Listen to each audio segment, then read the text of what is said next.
Hey, good morning, good afternoon, good evening, wherever you are. Welcome, a special Saturday edition of CodeRushed. Mark Miller here. Rory is not with me today. He is, I'm sure, having a wonderful weekend.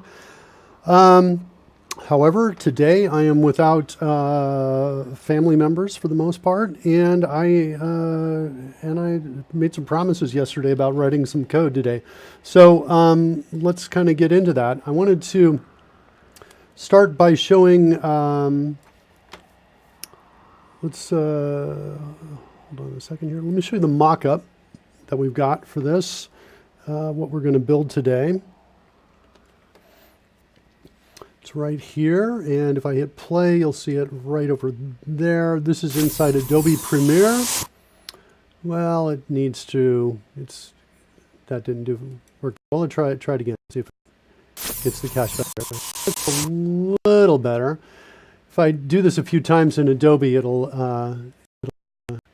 get better at it, playing more smoothly. There we go, getting a little bit better. So that's what we're looking at right there. Something like that is what I want. This is for a Dungeons and Dragons live streaming game. Sometimes after we roll the dice, we want to be able to essentially get rid of them. And I don't want to make the dice just simply disappear. I want it to feel both real, but also otherworldly. I want it to feel like there is a perhaps magic in the world, and that the dice are real, and so we can't just make them instantly disappear. They have to somehow get off screen, and I can't roll themselves off the screen. And so this is the mechanic right here that essentially I want. Something like this, where a magical portal opens up. There's a pit, but also perhaps a hint or a sense that there's something beyond just this world that we're in. That maybe there's something, maybe there's some technology as well, coupled with the magic. So that's what I want to do. My mock-up inside of Adobe Premiere, it's got sound effects with it. In fact, it's got a number of sound effects, and we'll have to export all of those to get the sound effects. Here, let me zoom out a bit so we can see all of them here. And let's move this up so we can see these two. And looks like it's a little slow to respond. I'm not sure why, but you can see some of the sound effects that I have down here at the bottom here, and they're all just kind of stacked up.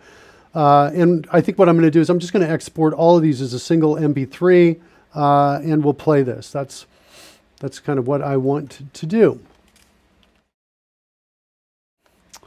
All right, so that's kind of where we are. Let me show you where we are with regard to the code. I made a few changes since yesterday. One of the changes that I made is I added code to figure out when the dice stop rolling. And it turns out that was a little trickier than I was imagining. I was imagining that the Canon framework would have an event in there that I could just simply subscribe to that basically says, hey, I'm not moving anymore, my object has fallen asleep, essentially like that, but that does not exist. So to implement this, what I had to do was, I have this function called check still rolling, and I call that every time we update the physics engine. And inside of there, I check to see, hey, have the dice stopped rolling? And if they do, I don't check anymore. Then I make a call to, is any dice still rolling? Which is right here. And this goes through all the dice in our dice array, our array of dice, gets the Canon object associated with it, gets to its body, takes the norm of its velocity and checks to see, and the norm of its velocity, so its velocity vector is in 3 dimensions. So the norm is going to be x squared plus y squared plus z squared. And it checks to actually see if it's greater than 10. I tried this at greater than 0.1, and it was telling me the dice were still moving for many seconds after they visually appeared to me to stop moving. I wanted to make a decision sooner, So I kept bumping the number up, and with trial and error, this got me to something that within about 1 to 2 seconds after I saw them as no longer moving, this came back and said return true. There's no more dice rolling. So then we come in here and we check to say, okay, if any dice are still rolling, then we're still waiting for a settle. And the reason we're doing this too is just in case there could be a moment in time where everybody's velocity is essentially very small, but maybe it's on because of a bounce, and just in that moment in time, its velocity vector is really low, but it's about to spring up, or it's about to change, something along those lines.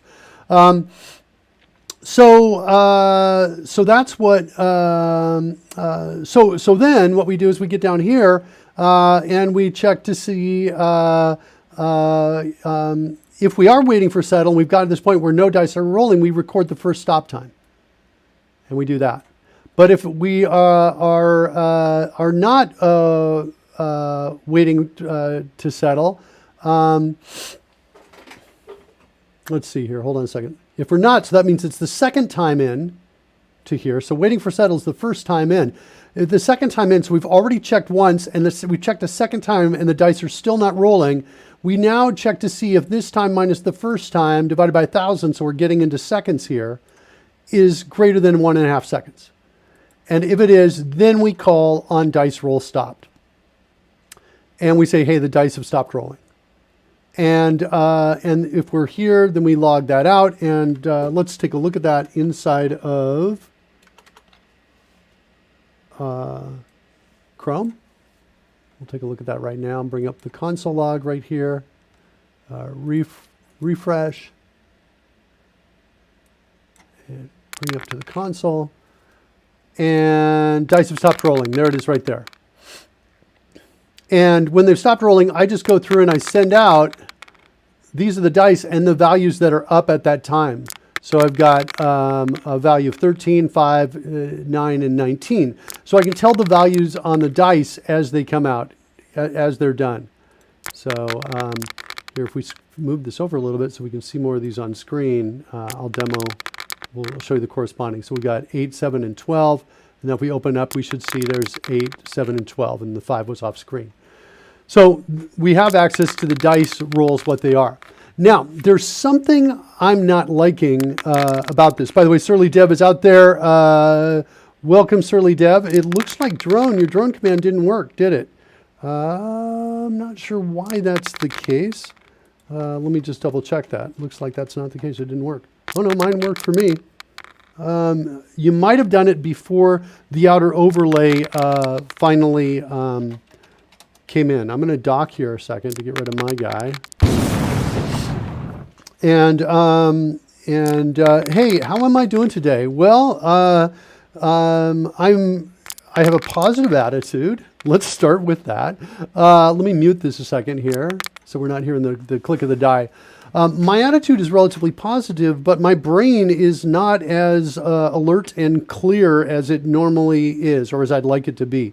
The reason that is the case is because, partially, is because yesterday, while driving home, I saw like some really gruesome stuff, and like probably some of the most gruesome stuff I've ever seen in my life. And I don't want to unload that on anyone. I'm not even probably going to tell my wife about it. I've got to find somebody to talk to about it. But I was thinking about it last night. It was pretty bad. And so that was like super unfortunate. And as a result, not a lot of sleep. So how am I doing? Positive attitude, little shaken still, I think, and sad about what I saw. And so I don't know. That's kind of where I am. So that's kind of how I'm doing. And I feel like I've just unfairly burdened you with that as well.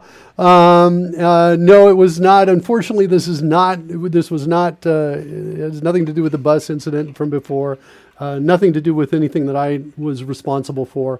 It was an accident that I saw, essentially, is what it was, but it was not good. Okay. So with that, we're going to put all that behind us, at least for now, for the show.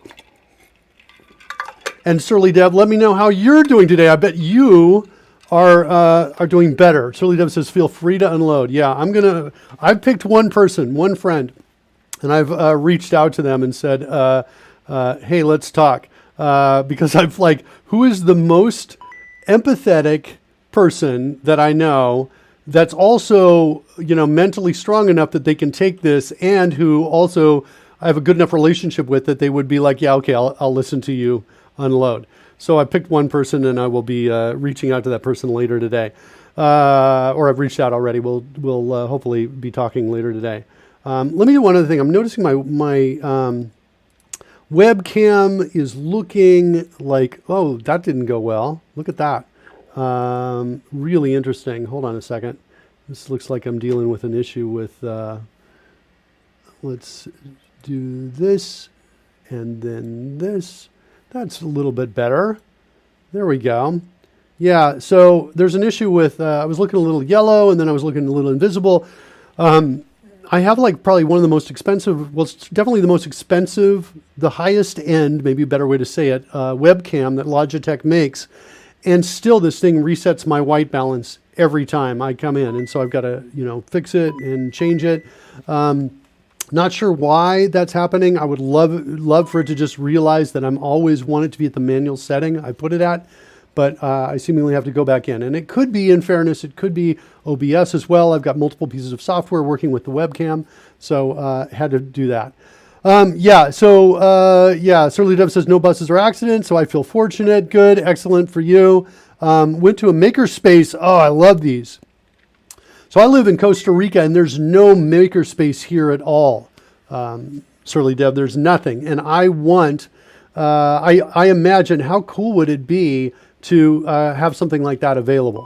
So anyway, went to the makerspace, walked there for a change, walked home, got sore feet, stopped for a latte on the way home. Now home and the feet are up on the sofa. I'm good. Thanks for asking. Well, perfect.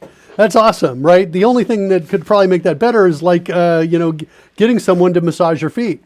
My wife, by the way, has orchestrated massage contests with the kids where the kids are trying to massage her feet. So she's got two of the little ones massaging her feet, both trying to compete with each other. She's brilliant. She's absolutely brilliant. As long as you have internet and electricity, everything else is a bonus, right? Yeah, I agree. So let's talk about what we want to do. I want to get that portal to open up underneath. I want it to suck the dice down. There's a couple other things that we need to do. Now you notice I've got the flame thing that shows up sometimes. When a 20 is rolled, that flame is going to appear on screen. So there are no 20s yet. Let's increase our odds of a 20 so we don't have to wait for so long. Num dice to roll. Let's change this to like 10. We're going to roll 10 dice at once. And let's refresh this. And we'll click it so we hear some sound, and we'll unmute it so we can kind of see it. Why am I not hearing sound? There it is. We got a 20. Got them. Okay. Looks like I didn't click it. I had to click it. There's another 20 there. So we're drawing this, but we're actually drawing this right in the middle of the screen is what we're doing. And what I want to do instead is I want to draw it right over the 20. That's what I want to do. Let me see if I have the folder up on this. Where's that folder? I just said, I feel like it should be up. I'm not seeing it on any of my monitors. That is unusual. Oh, wait, there it is right there. Okay, now I see it. All right, so these are the fireballs right here. And this is the fireball animation. So we actually created this inside of, and I'll go back over here. We'll mute this again so we're not hearing like 10 dice rolling in the background all the time.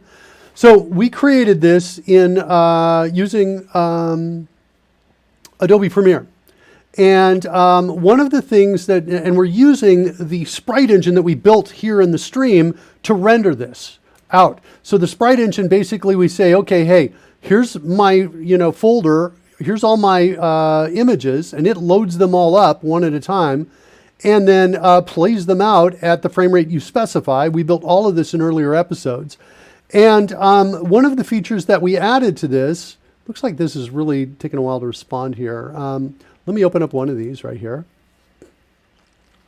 And you can see I already had one open right there. One of the features that we added is the ability or actually I thought I had one of them open. I just opened this up. Okay, apparently. So the ability to specify its center, what we would call its center. So when we told the sprite, your center position is here on the screen, it'll put that center, what that we tell it is the center at that position. And so I opened this up and I took a look at where I thought the center was, which is right around here. It's about 102, 155. And I'm looking in the bottom right, just to my right over here, you can see there it says 104, 155 right there as I hover the mouse over there. So then I say, okay, cool. Let's go into our dice layer and then let's set that. And so here's that code that I've done, origin X and origin Y, and I've just put those values there. We just looked at it and said it was 104, 155, which is very close to what I just had. So I'm like, okay, great. Now what that allows me to do is when we test the fireball, instead of putting it right out here and here, let's instead put it out at X and Y and let's pass those in our test fireball. So I'm going to come in here and we're going to say VN for a new variable of type number, say X, come over here, say VN again and say Y, like that. And let's go over to test fireball. And now we need to figure out where the dice that's got a 20 on it is. And so let's figure that out. Okay, I did a search for this earlier this morning. It's out there. So JS, Canon, find a screen position.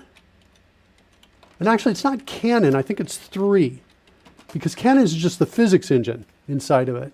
So let's go find the screen position. Let's see if that is going to get us. That looks like that could work.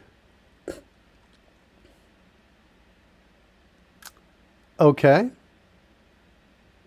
And it looks like it needs a camera as well. For width and height. Oh, that's going to use... Okay, so I'm going to have to change those to use the screen position. Let me just go back. I want to add just a couple more things, 3D, 2D, because I saw some code that looked, there we go. That's the one I found that I liked better. This one. Is this it? Yeah.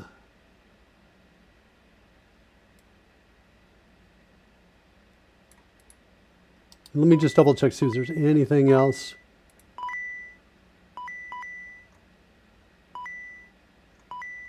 Yeah, the code there is looking similar.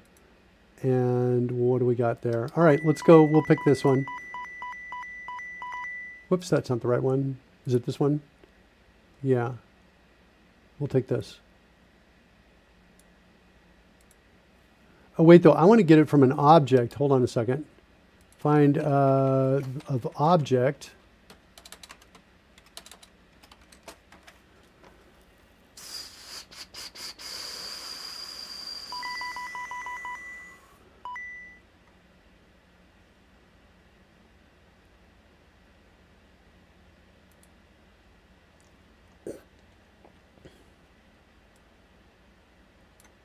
All right, let's try this.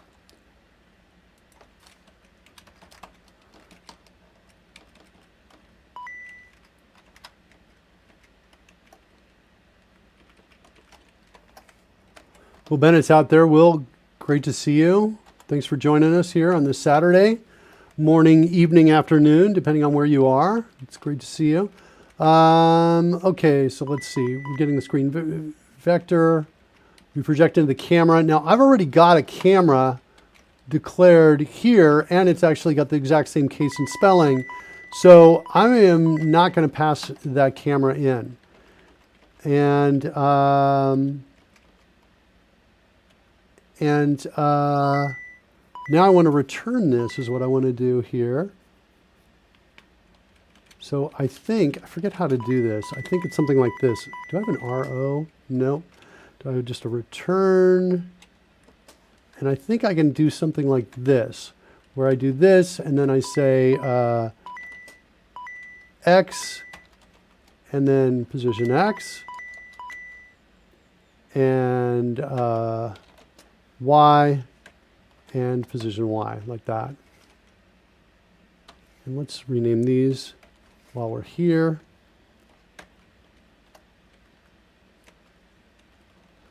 Let's see if that works. Let's see if that works. Get coordinates. So we're going to say that. And we're going to come in here. We're going to say get coordinates. And the element we're getting the coordinates on is, I think it is dice.getObject is the call that we need to make here. And that's the thing. Either that or that dot body. It's one of the two. It's either going to be this or that its body. But let's try that right there. And we're going to say let screen position equal that. And then let's do a console log of the screen position and see what we get. And then let's, for now, we'll still stick it out there at 540, but let's see what we get. Let's go back over here and refresh and bring up the console. And all those uncots are because I haven't clicked over here yet. Dice stop rolling. I think I need a 20 to get anything in here. I don't think I've rolled a 20 yet. Have I seen a 20? I don't see a 20 out there yet. There's a 20. Okay, rolled a 20. Ooh, and we got a, okay, we're coming back with 1647, 750. I'm going to say these look good. They're definitely within the range. So let's now try the second part of that right there, which is to pass those values in. So I'm going to set, whoops, I don't have to set a breakpoint there. I can just make the change. So I'm going to say screen position.x and screen position.y. Like that. And now let's refresh. And now let's see what this looks like. Let's close this down a second. Do I have any 20s? There's a 20 right here. There you go. Look at that. Any 20s? No 20s. No 20s. No 20s. A lot of low numbers there. I want to attribute meaning to it. There must be something going on. We are running through a, let's see, the Robbie 345 says, hey, welcome, the Robbie 345. Glad to have you with us. We are testing. I'm trying to roll a 20 here. Get a 20 to roll so I can see the fireball over it. You'd think by now we'd roll a 20. Really? I've rolled like something like 60 dice and I haven't rolled. There's a 20 right here. Two of them right next to each other. 3. I had 3. Excellent. So cool thing about that is that now we have the ability to, we know where the dice are and we know what their values are, which means if we've got rolling advantage or disadvantage, that means that we can determine which one is the winner, what the die will keep, and which one we get rid of. And if we get rid of it, then we can use the special effects that we're building to get rid of it. That's what I want to do. I did test, by the way, this morning, the getting rid of code. And let me show you that for a second here. So let's say, let's do this. Let's do else if the dice value is less than 10.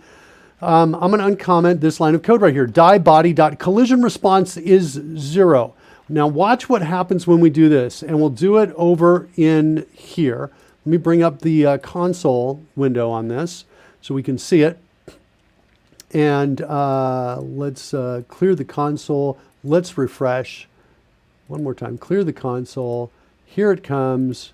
Wait, clear the console. And die is not defined. Well, let's get the code correct. Yeah, okay. So it's going to be die is the result of this right here. So we're going to need to say let die of any equal that. And now let's refresh. refresh, click, click, console, clear, and now anything less than 10 should fall away. But watch what happens. It falls, and then it essentially stops falling with essentially a stack overflow error is essentially where we get. And the stack overflow error seems to happen when these hit the center of gravity. This is what I've determined so far. The reason I say that, suggest that, is because this call right here to set normal gravity, it's really interesting. It basically takes, what we're experiencing, world gravity on Earth, they multiply it by 20. Watch what happens when I multiply it by, say, 2,000.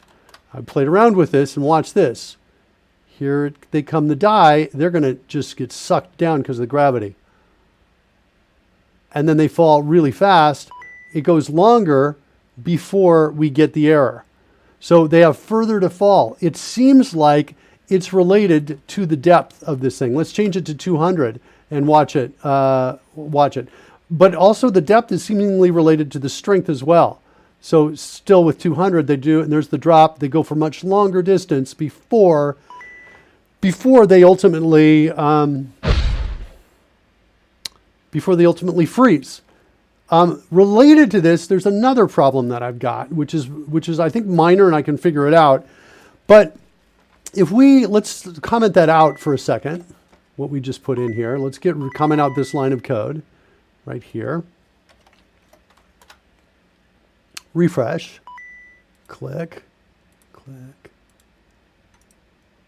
Clear console. All right. We've still got the gravity of 200. We need 200 times Earth's gravity. Yeah, I don't get this. Now, granted, we started with sample code here. And so I had sample code that was essentially working, and I've been modifying and tweaking it. But there were problems with the sample code, as sometimes you'd expect. For example, there were essentially memory errors, issues with it, where it was continually just adding dice to the dice array every time, and I fixed some of those as well. So the other problem I want to talk about, which is kind of hard to see here, but it is, if I zoom out a little bit, you can see it. Look at the distortion of the dice if it's off to the right versus if it's more in the center of the screen. Look at the distortion of this die versus this one. So there is some distortion. And when we have the dice go towards gravity, you actually see them going out towards a center point out in space, right? That's very obvious. What I want to fix both of these problems. I think they're both related to the camera. The camera is essentially too close and a wide angle of view. I needed to get it further away with a more of a not wide, a narrow field of view. That's what I essentially use a telephoto lens. And if I use a telephoto lens, I should get the distortion, clear the distortion off the sides, and the drops should all go in parallel, which I need. I need that to happen because our special effect right here is only going to work if the die falls straight down the hole, right? Which is like right about here, right? If that die is shooting off at an angle, but the hole looks straight down, it's not going to look right. I need the die to go straight down the hole. So I need the die to go down the hole. I need it to go down and not cause a stack overflow, right? So we're figuring that out as well, hopefully. And then I need to remove the die, clean everything up. And so all of that we've essentially got to figure out. And since we're here at this point in time, it's really good to mention that this entire show, all 110 episodes that we've done, have essentially been brought to you by our sponsor. That's our sponsor, kids. Brute force and ignorance. That's how we've been doing this. Everything. We just essentially don't give up and keep trying, and we go at it not knowing how to do anything. Often it is the folks in the chat room who are ending up rescuing yours truly. I was going to say your dutiful host. I couldn't think of anything better than that. So I ended up with yours truly on that. I noticed, by the way, Surly Deb tried typing in but I did not see. I did not see the thing go out there in response to that. I'm not sure why that is happening. Do we just not have Mr. Announcer Bot running? It looks like Mr. Announcer Bot is running. There's Mr. Announcer Bot. So it should be. I need to notice the Robbie345 is asking, is computer programming in high demand? I think the answer is yeah. I would say it definitely is. Yeah, Surly Dev says mob programming with Mark. Surly Dev, maybe I'm not high privileged enough. I don't think that's the case because, by the way, thanks, Will. Was that Will Bennett who did the throw? Yeah, Will did the throw. Thanks, Will Bennett, for throwing that, getting Surly Dev out of my face. I was about to bat him away like this. He says, "I'm just going to park my drone on your face." So yeah, I would say yeah. Computer programming is in high demand and will continue to be until our robot overlords take over. But the cool thing is you'll be able to help create the robot overlords as you move forward. So that part is good, I guess, right? So Mr. AnnouncerBot's not in the house. I can restart Mr. AnnouncerBot. I think the next thing I want to do is I want to export this as PNG is what I want to do. So to do this, I need to turn it from a mock-up into something that just contains the parts I want to export, which is really inside here in Portal. Everything else in here is just like this die is just here to simulate what I want, the black, everything else. So I'm going to double click and go into my portal. This is my portal right here. What is though, am I in trouble though for this? What's the sequence settings on this? Oh yeah, that's not going to work because that's way too high. I need the size that I figured out over here is what I need. Is there a way to duplicate this sequence? Create preset from sequence? Let's see what we've got here. This is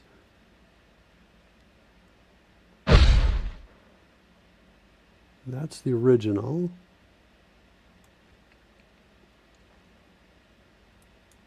Let's move this up so we can see more of this.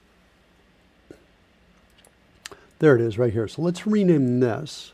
We're going to say this the die portal mockup is what I want to call this. Now, question is, can I duplicate it? New sequence from clip. Duplicate. Excellent. Now I'm going to say, I'm going to rename this to die portal, die portal animation.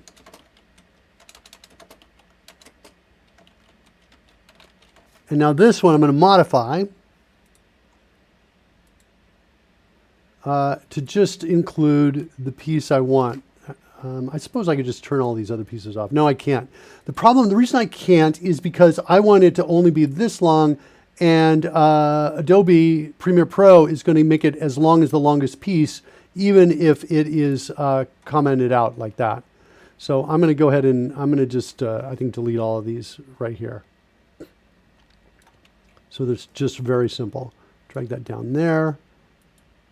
And there's our animation. Let's say we want it to fit. Actually, let's not. We'll keep it at 100%.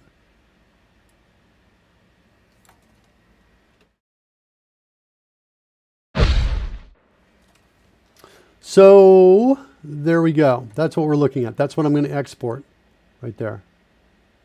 I almost, yeah, I was pretty careful about the edges of this. I was thinking I can almost make it smaller so it takes up less memory, but I'm going to keep it where it is. So let's go ahead and we'll export this.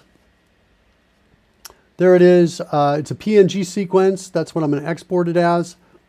Let's go figure out a good place for this. Oh, check it out. So Will Bennett yesterday, I think day before. I don't think I did a show yesterday. Day before, Will Bennett was saying, "Hey, Mark, I really want to be able to play music on your show." And I was like, fine. And so I created this boom box animation right here, which it's just this subtle kind of boom box going like this. And so I've got that. By the way, I have a question for you folks out there. Every once in a while I'm seeing my headset mic look like it's going far into the red. Is my volume okay? And or are you hearing anything else? I'm just dropping it a little bit right there.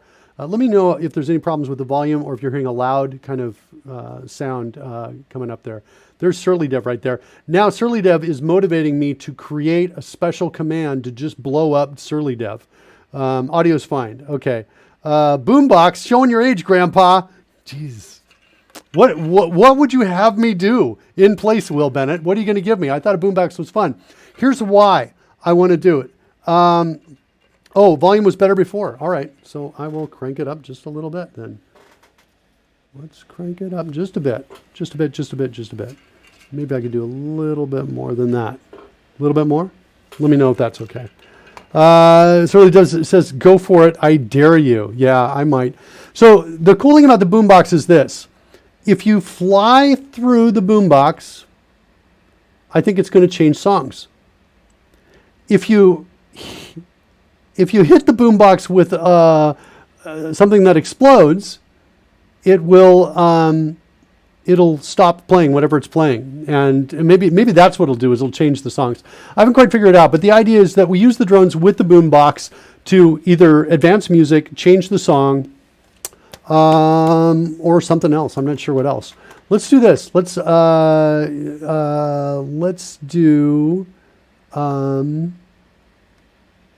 want to do this. I want to go into the drone game.ts. And I want to, I think, set a breakpoint here. And then I want to come over here. Let's load up the drone game. And in case you don't know, you haven't realized this, what is it? The drone front overlay is what I think it's called. Front overlay. In case you haven't realized it yet, SurlyDev, I'm coming for you right now. Drone overlay, maybe that's what it is. Drone game, drone overlay. Right there. SurlyDev is like, okay, so there's the front overlay. There's we are right there. Dock to get rid of the portals. Sure, why not? And there goes SurlyDev. Now it's going to do a test kill at SurlyDev. Maybe I shouldn't use the word kill. Maybe I should use what should I say? What should that verb be? I guess I'm going to, yeah, better not do kill. Do test by. There we go. So there. Now, am I at the breakpoint? Oh, because I'm in Dragon game. I wanted to be in the drone game. Thought it was in the right place. Let's try it again. Drone game.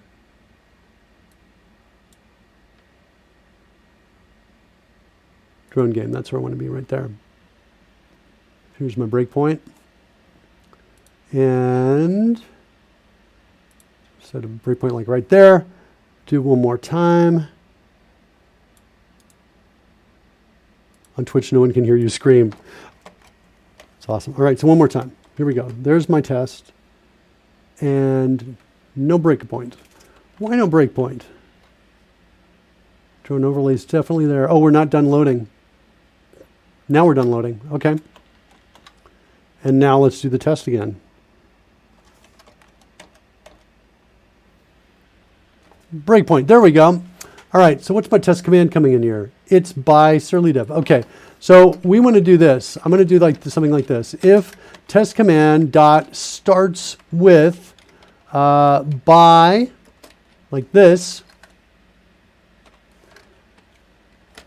then what I want to do is I want to come down here and I want to say, let's find out who we're going to kill, who we're going to get rid of. Oh, Will I have their number though? I don't know if we can do it. If we have the drones have the usernames, I think they might. So then we're going to say, let's see, test command dot, do I have a substring in here? I do. What's the difference between these two?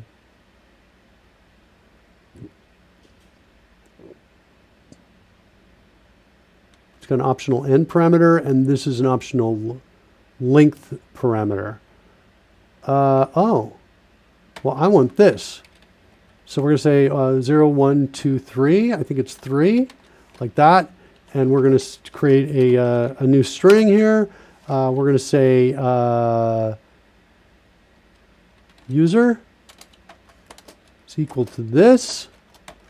And let's just F10 and get in there and see what our user is. What? No. I feel like it totally, oh, you know why we're over it? I think it's because I didn't refresh, because I made some changes. So let's run it and let's refresh. I forgot that we need to refresh here. I think I could have done it without running it. I could have done that. So, yeah, resistance is futile. This is a victimization. It goes against my human rights. Yeah. I love this coding on the fly, though. It's kind of fun. Yeah, this is also kind of a hallmark of the show, or a trademark of the show. Hallmark of the show is that we're often like doot, and then we're like all of a sudden we're totally going off rails. In fact, I think I have a going off rails. Yeah, that's kind of what we're doing right now. We're in the going off rails phase of it. So it's taking a while to load up. This drone overlay is pretty heavy in terms of all of the sprites that are out there. It has to load up. Also, I think I have Dropbox running as well. Let's pause that. Syncing. So we've got things are a little happier, and maybe you can run a little faster. And yeah, I'm doing this refresh out here, but I'm about to write code to change it anyway. So it's like, come on. I think I need a switch in here to not load things up quickly, or not load things up if I want a faster load. And I do have one for loading copyrighted content. So I could kind of set that to false to just get a faster load here. All right.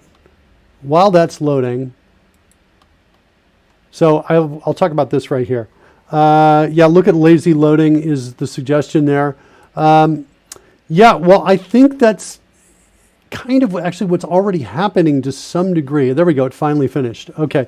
And the reason I say that is because I tell it to load up all of the sprites, but the browser loads them up, but that's async.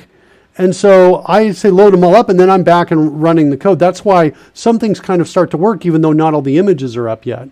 And then the browser continues to load those asynchronously. And I think while the browser is loading those asynchronously, this thing is in the X position telling it it's still loading. So I'm not sure lazy load is going to get us anything. It may get us to the point where maybe we can debug faster, though. That might be what it can get us to.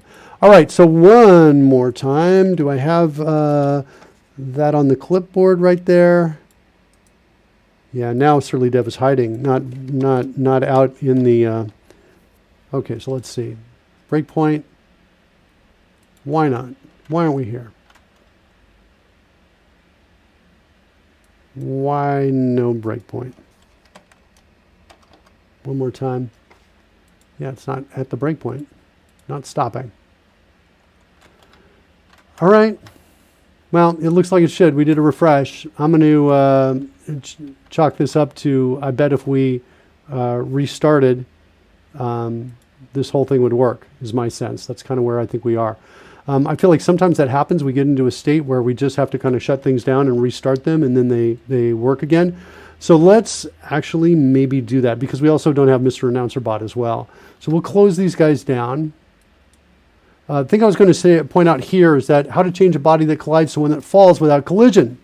So I talk about that error that we just saw. So I posted this out here for Stepp, who's the author of Canon.js, posted that out about 2 hours ago, and we're just looking for a response there. Maybe there's an easy, good way to do this. I'm not looking forward to the workaround, which I've imagined, which is, as we drop it, we check its height, and if it just as it gets close, to that point where it's going to Stack Overflow, we say, you're gone, right? And there's just enough time to maybe make it work. So I'm not looking forward to that. I hate that solution because I imagine that solution under the right conditions will get us right back into here again, right? If the process CPU is really busy, I imagine us getting here. So I hate that solution actually. So I'm hoping for a better one, but that's kind of what we're looking at now. All right, so I've closed all this stuff down. Let's do a couple things. Let's kill every instance of Chrome that's out there. And I've done that. And let's restart this as well. I'm going to switch our view over to one that doesn't use any of the overlays while this is compiling and building. While that is compiling and building, let's come over here now. So I've got the boombox. We haven't built this yet, Will, but we're going to build it. And I just got to figure out the UI for this, the UI with regards to the drones. I think what I'm going to do too is I'm going to have, if you want to change the, so once music is playing, it's going to just keep going. I think I want to have a way for people to change the song if they don't like it. And I want to have a way for people to change the, I'm still waiting to see if Mr. Announcer Bot is going to announce himself in here. He killed Chrome. Yeah, I did. I want for a way for people to change the category of music. So I've basically got a bunch of songs that I've licensed to. So basically, I've purchased licenses to a whole bunch of songs that I can play royalty free. And I'm grouping them into different categories of music. So I've got funk, I've got hip hop, I've got like one in hip hop. Get back to the code, really? Or is that a test, or you were just saying it for real? Do I listen to Spanish music? No, not really. I don't. Back to the code. All right, fine. You guys don't want to hear about the music setup. The music's cool. I've got action movie theme kind of soundtrack, which is cool for writing code. And I've got techno. So the idea is that if you don't like a certain category, you could switch categories, but I think that's where the coins will come into play. So if you want to change the category of music, you can do it. Or if you want to request a particular song that you like or something along those lines, it'll cost a coin or 10 coins or something like that. That's what I'm thinking about. How much Spanish do you speak or understand? Now, I have been not that immersed in the language. My family has. My kids are really good. In fact, I've got 3 kids here, age 16, 10, and 8. And the 8-year-old and their immersion and level of understanding is inversely proportional to their age. So the younger they get, the better they are. And I guess that's true all the way through me. So my youngest is our best translator. I am, mostly still immersed in English. I'm coding in English. I'm working all day. I'm not really interacting with people. So, I speak enough Spanish to recognize important words in a conversation, and I can get myself through important words in essential points, like if I'm paying for something or if I'm ordering food, that sort of thing. So that's it. Country and Western, I don't have Country and Western yet. I don't think I could code to Country and Western without, it's just too slow for me. So I think I would just go nuts on that. I might do it just for the fun of it. But, because I think it's funny to, all of a sudden have, a slow country song in the middle of trying to write code. And I think it's also fun for people to be able to control it. I'm not sure what the UI is yet. I'm not sure what it is. At the very least, look, you can fly through the boombox. We can detect that. So should a fly through be you switch songs? I think it is. If you hit it, but what happens if you hit it? Is that like the equivalent of a thumbs down? And should we do like some machine learning, in terms of what you like? So if you're flying, it'll play a song based on what you've liked in the past. I don't know. I'm like playing with these ideas on what we can do for UI. But there are at least 2 things we can do now. We can fly through it and we can drop something on it. We can also interact in the chat room. So I'm kind of thinking along those lines. So a fly through might mean you like it. I don't know. Enough words to know you're being insulted by a local. No, I don't know. I do not know. In fact, I've just recently discovered after like 20-something years that Ik ben stom American doesn't mean pleased to meet you in Dutch. It means something else, but my friends told me it meant pleased to meet you. I'm kidding a little bit. I did know what it meant at the time, but I would tell everybody that I speak fluent Dutch, and I would say, like, for example, to say pleased to meet you, I'd say Ik ben stom American, which means I'm a stupid American, which was everybody loved and got a kick out of, which is the only reason really I'm here. So, all right, so let's go into assets. Let's go into our dragon game. Let's go into dice. Got a roll 20 fireball there. Let's create a new folder here, and I'm going to call this the die portal. Like that. And we're going to go in there. Okay, while I'm here, let's copy that to the clipboard. Did Mr. AnnouncerBot announce that he was here? He did not, did he? I don't see anything from Mr. AnnouncerBot saying he's here. Oh, hold on. He's definitely running. I don't see anything that says Mr. AnnouncerBot is in the house. Excellent. But he is working. Maybe I missed it. Okay. All right, so now we're here. Let's go ahead and give it the name Die Portal and click Save, and now choose Export, and we should get Salad Panda. Looks like it's working.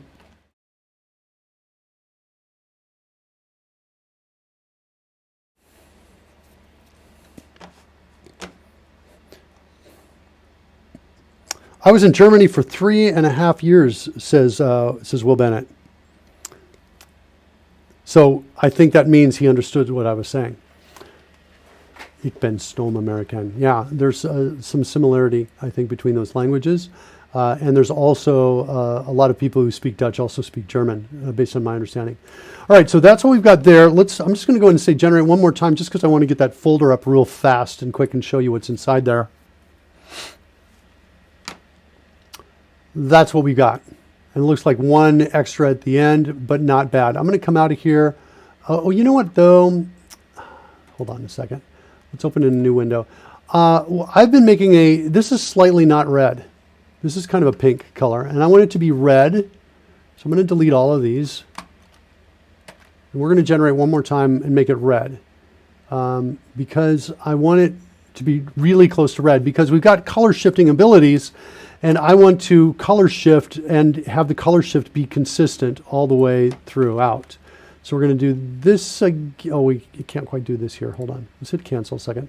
What's going on here? Do I have a hue? Yeah, here's my hue shift right here. If I go to 0, yeah, there's the red I want right there. Let's delete that hue shift. That's the one I want right there.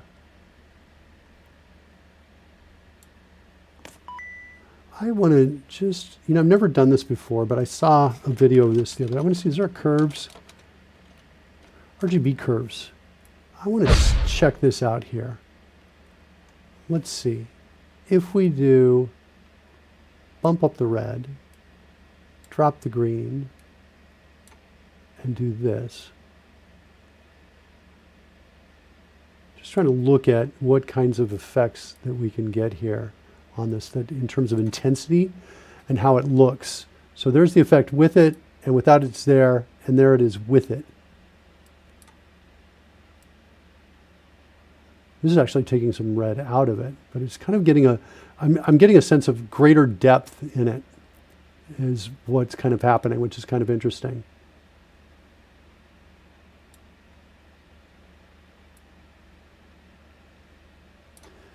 That's not bad. Let's also, while we're at it, let's throw brightness and contrast at this and see if we increase contrast, what that looks like. Nope, I don't like that. I'm going to keep it right where it is. Okay. Let's minimize this just a little bit. Minimize that green pull out of there too.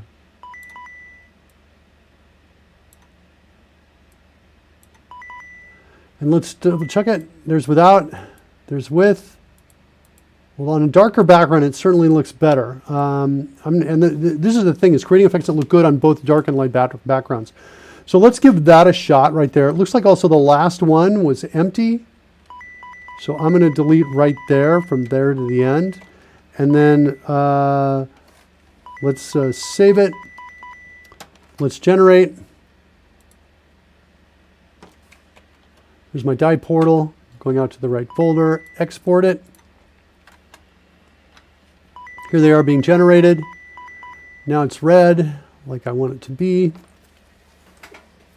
Why only 14 though? Is this just not updated? There they are. Here they come. Okay, cool. So that's what it looks like on a white background. I think it's okay. I think it's going to look good on both a white and a dark background. So there's the open. And so what we have to do, just to make this pretty clear, is we have to open this. We have to draw this under the die. And right now we've got a layer on top. We don't have one underneath. So we got to put one underneath. We got to draw it under the die. Then we got to tell the die that you are no longer on a hard, stable surface. You're going to drop. Wow. Caught that. Almost caught it. And so you're going to drop. So then and it's going to look like it's dropping because that's what the 3JS layer gives us. It gives us that 3D. So it's going to look like it's dropping into it. We got to change the camera perspective. So it's more of a telephoto lens. So we don't have that distortion, so much distortion. And then as it goes down, we got to make it essentially fade out or disappear somehow. Or alternatively, we got to have this last bit, this closing right here, separate that and have its own animation on the top layer above the dice. And then when it's closed, make it disappear. So something along those lines is what we have to do. So that's it. It's got 73 frames. It's called Die Portal. Let's go implement that now. So I'm going to minimize that for right now. Let's go ahead and restore the pages. We'll get that, we'll go check and see while we do the show. So we'll check to see if there's any response. See where we are here. About 2 hours ago, I put that up.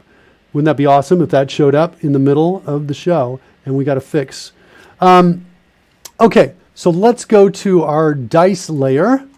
Here's where we bring in the fireball.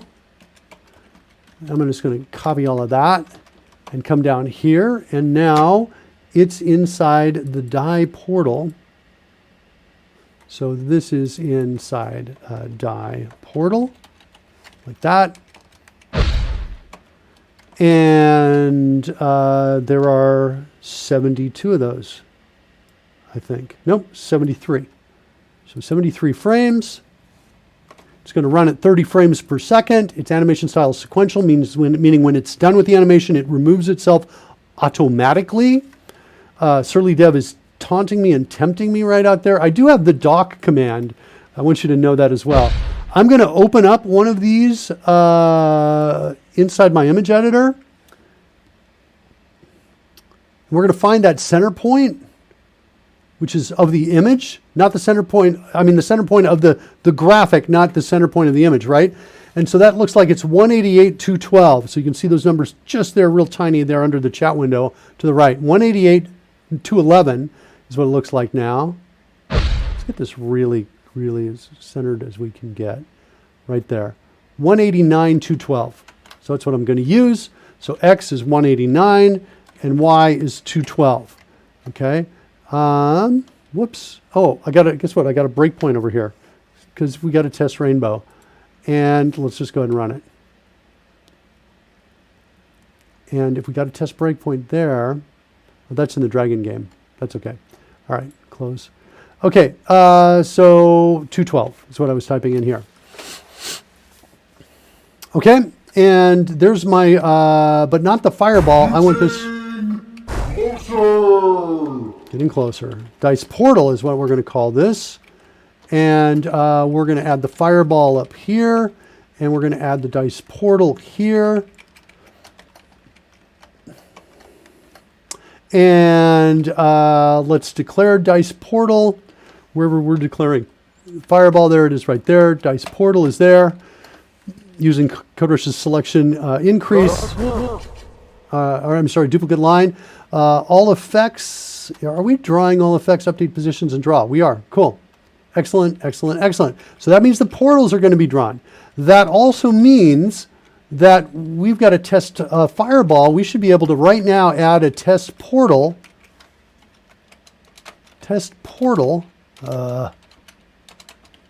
Like that. And what is it? Dice portal dot add. Give it an XY position. Excellent. Cool. That means we should also be able to come over to our dice roller. Let's make this go dance. Is that right? Yeah, it's our dice roller. Come out here, and now if its value is less than 10, let's just do that test right here. Does anybody know what's happening? Surly Dev. All right, Surly Dev. Let me explain to you. This is what's happening to you, buddy. Boom. What? Oh, there we go. It did it. Surly Dev. All right. I dare you to do that again, Surly Dev. No, of course you'll do it again. And there's no way I'm going to win at this game. So anyway, but it's kind of what it's made for. So anyway, all right. All right, so let's see. We're going to go, we get the object right there. Then we're going to say, get its screen position. Like this. We'll do this. We'll use this right here. Selection increase there. Screen position. Now we're going to say test dice layer.test portal. It's going to look like this. And I think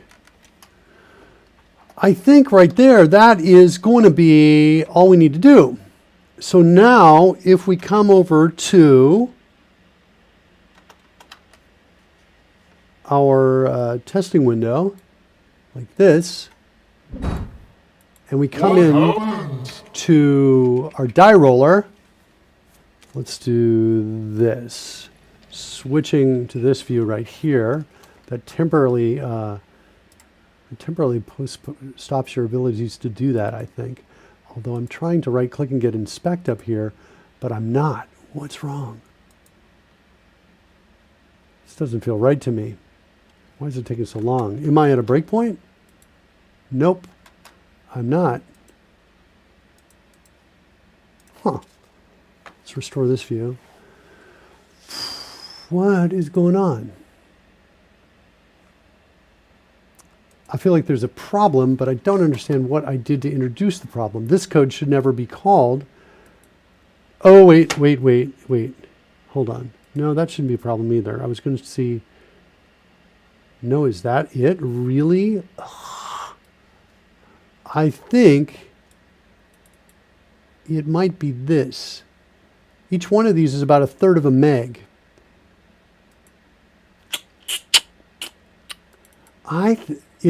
So I was under the impression, under the belief that when these were generated, that Adobe Premiere optimized them when they were generated. These should be much smaller. Looks like this. The inspect finally came up here. Let's hit the inspect. That's on Chrome right there. What's going on? Okay, couple things. PNG sequence, export a sequence, include alpha channel, render at maximum depth. These previous, time interpolation. Yeah, there's no option. No, this is all just no. Yeah, there's no export option to say to be at its smallest size. Let's see what's happening here. Okay, that's working. Notice the portals over, and they look pretty cool. Over anything less than 10, but they're on top, they need to be behind. So let's fix that next, okay? So that's going to take a little bit to fix it, but we'll do that. So we're going to fix that. The other problem is I feel pretty strongly that our performance issue is caused by the size of these files. Well, wait a second. This is only 612.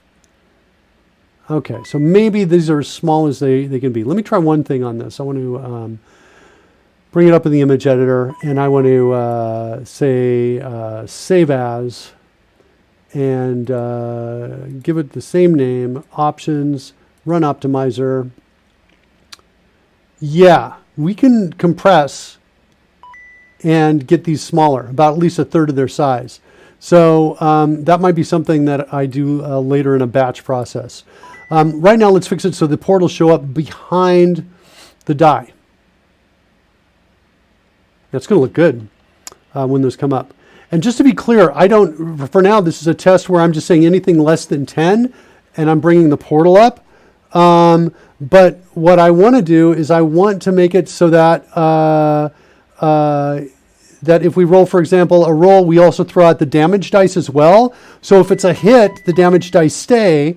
But if it's a miss, the damage dice go away. And you get to see them go away, right? Some sort of sense of loss there.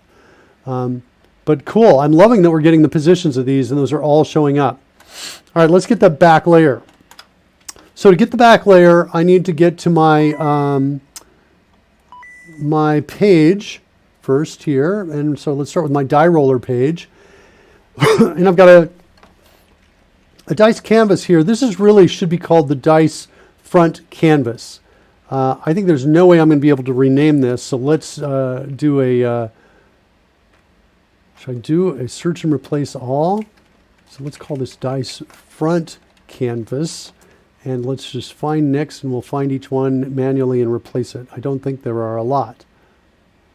Oh, the find, do we have a delay in find or no? Oh, it's found it right there. Okay, it's not that. Whoops.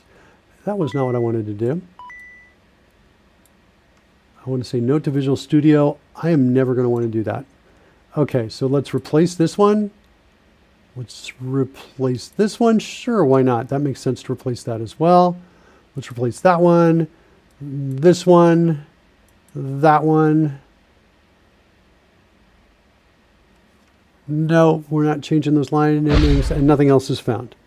Okay, that feels really good. Okay, so there's my dice front canvas. Let's now, everywhere that's found, we're going to need a dice back canvas as well, like that. So dice back canvas, the back canvas is there. Let's go declare this, boom, like that. Let's go find this wherever that is. There it is.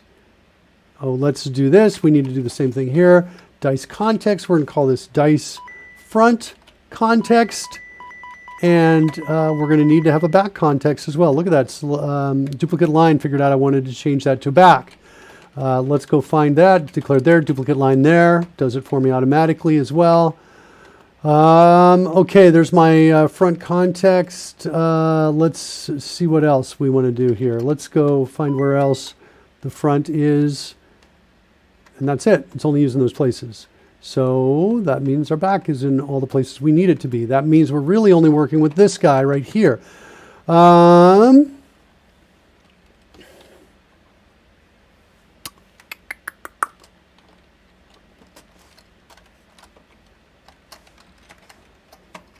like that. We're going to go get the context.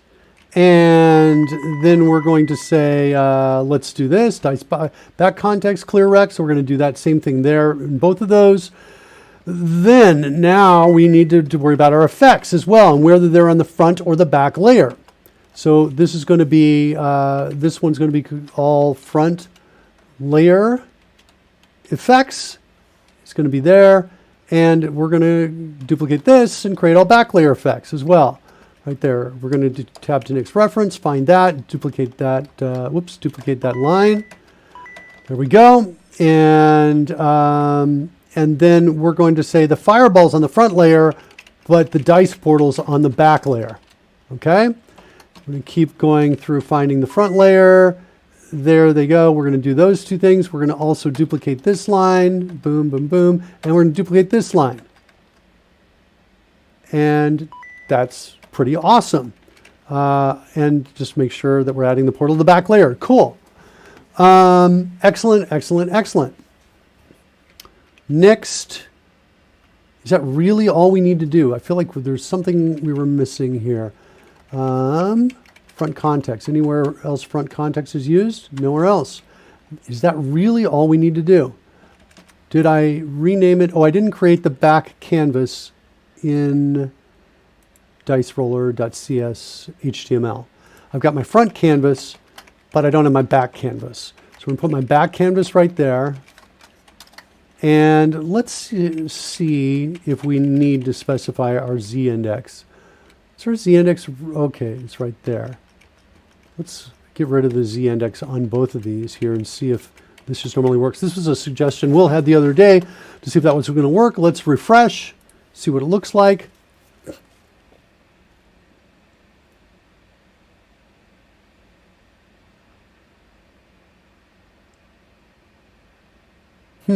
Looks like it's still on the top. No, wait, that's the bottom.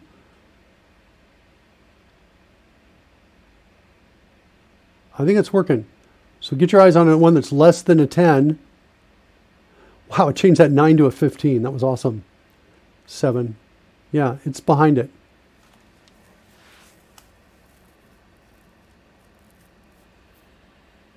I want to drop the frame rate. Give it a little more time. I'm going to change the frame rate to 20 frames a second for it. Dice layer.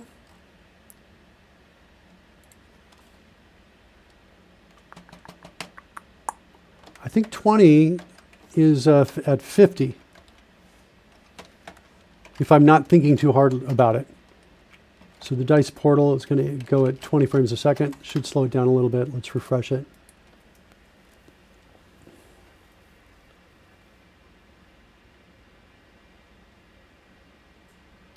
Oh, you know, they're disappearing because of the timing. This repeats every 5 seconds. So if it takes a particularly long time for the dice to settle, it's just going to go into a roll. Okay, but I'm pretty cool with the speed of that.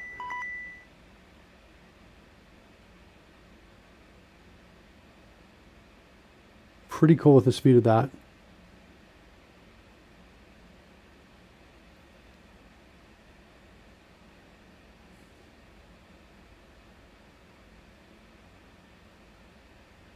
All right, let's do the drop and see what happens.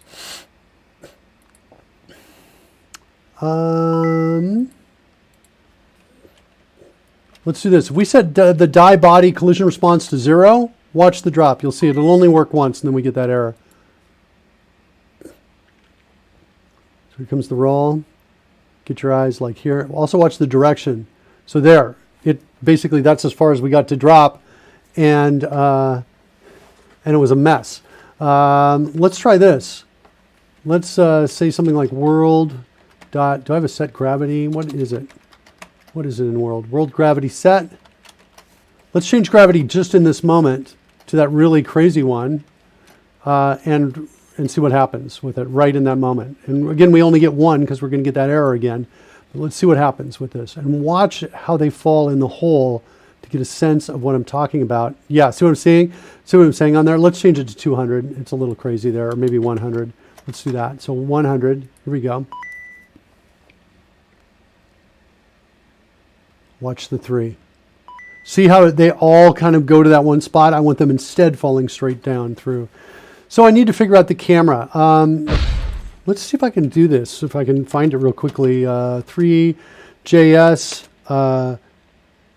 telephoto lens camera. Because I don't know anything about the camera settings and how to perspective camera. Cameras, fundamentals. Maybe I can learn quickly here. Perspective camera. Near defines where the front of the frustum starts. Far defines where it ends. Ooh. Field of view defines how tall the front and back of the frustum are by computing the correct height to get the specified field of view and near units from the camera. Interesting. Okay.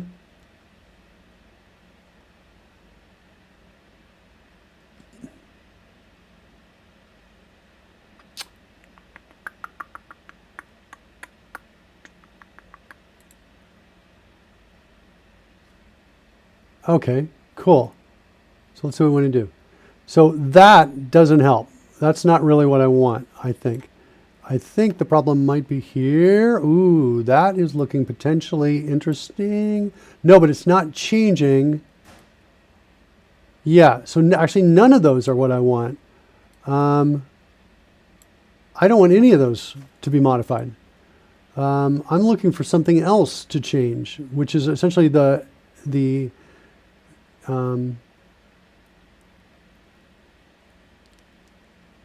wide the angle of view is.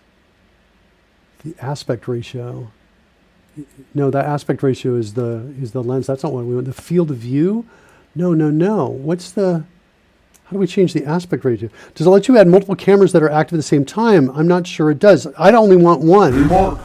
I think maybe you want the dice to shrink instead. No, I really don't.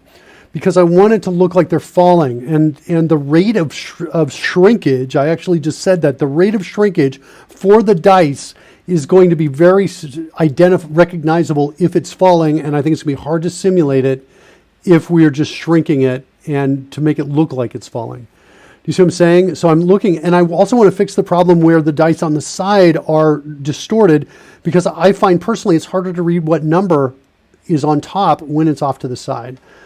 So, so I need something else. It's not the aspect ratio, because those pieces right here, none of those, what I'm talking about is changing this width, this distance compared to that distance. And I'm not seeing, this is just where the cutoff is what it looks like to me. That's the cutoff there. This is really for what are we going to bring into view. And yeah.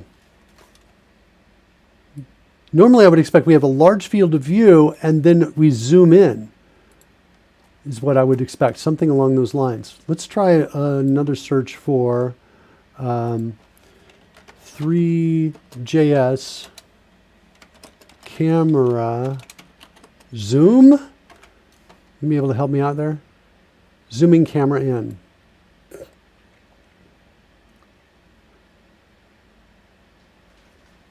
How I would zoom.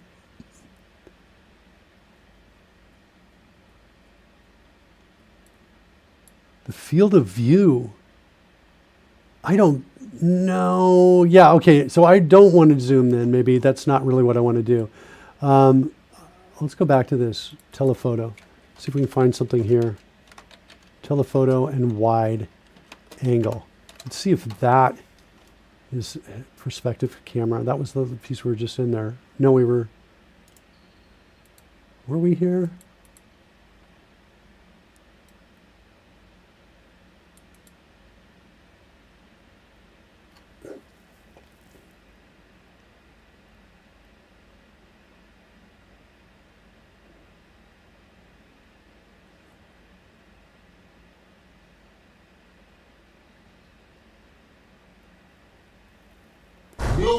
Yeah, there's already a camera that is showing all the dice. I think what you're wanting, no, I don't want a camera for each portal. I don't. What I want is I want to take the camera, move it far back, give it a telephoto lens and zoom way in. What that does is instead of having the dice fall to a point that is detectable, all the dice will fall straight away from where they are. Because it's kind of the same thing of this idea of light rays in parallel versus a light, if you take your light source and bring it far enough away, the light rays appear to be in parallel, more in parallel than if you bring it really, really close. They don't appear to be in parallel. That's kind of what I'm trying to do here. Yeah, the aspect ratio is not what I want. Film size. That's interesting. No depth of field. So normally I would think it would be the field of view.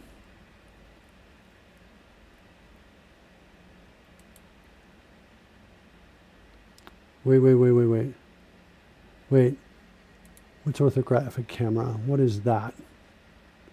Also, what does orthographic mean?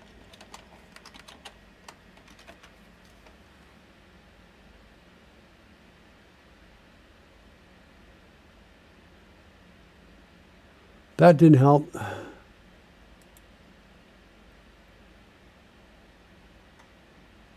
Okay, did they just really use orthographic in the definition of orthographic? Merriam-Webster, did you really do that?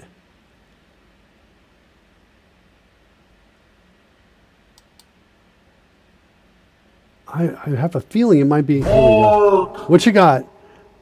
Is there's no perspective? Hold on. No. Orthographic projection. Yes, okay. It's a form of parallel projection.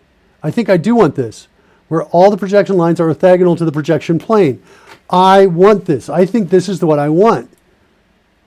Is what I think. That's what I think I want. GitHub's pages is temporarily down for maintenance? What? Really? For refresh this? I don't think it's down. I think somebody's trying to make it really hard. Clearly, someone out there is trying to make it incredibly hard. They're just removing pages. Will, is it you?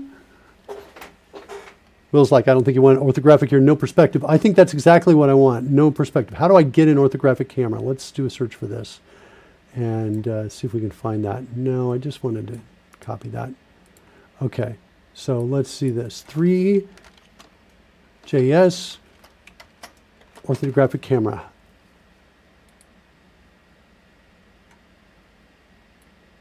In this projection mode, the object size in the rendered image stays constant regardless of its distance from the camera.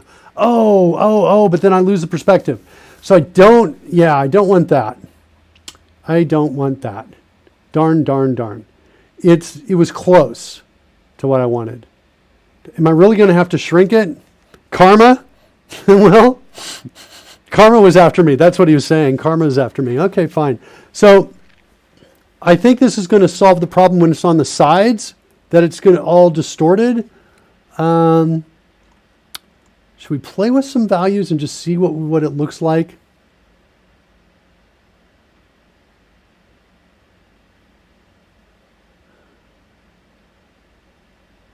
Yeah, I think we're going to have to do it. All right, let's go play with the camera settings and see if we can get any sense at all of what's going on with it. So here's the camera. It's a perspective camera. I guess let's start changing some things. Let's say